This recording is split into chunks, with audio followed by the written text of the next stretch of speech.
হরে কৃষ্ণ, হর হর মহাদেব। আজ আমি গিয়েছিলাম কালীবাড়িতে। কারণ কি, আমার বাজার করার ছিল শিবরাত্রির জন্যে। আর আমি এখান থেকে প্রথমে গঙ্গা জল তুলে নিয়েছিলাম। আর গিয়ে দেখি এই এত ভিড়, সকলে আজ স্নান করছে। আমার স্নান করার কথা ছিল, কিন্তু আমি করিনি, যেহেতু আমি মহাকুম্ভের জল নিয়ে স্নান করে নিয়েছিলাম। তারপর এখানে মহাদেবকে কি সুন্দর লাগছে দেখো।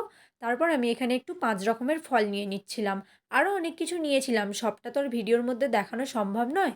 আর এই কিউট গোপুসোনাকে কত সুন্দর লাগছে দেখো।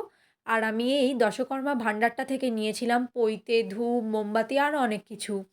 আর এখানে দেখো আমি 4টে আকন্দ ফুলের মালা নিয়ে নিলাম।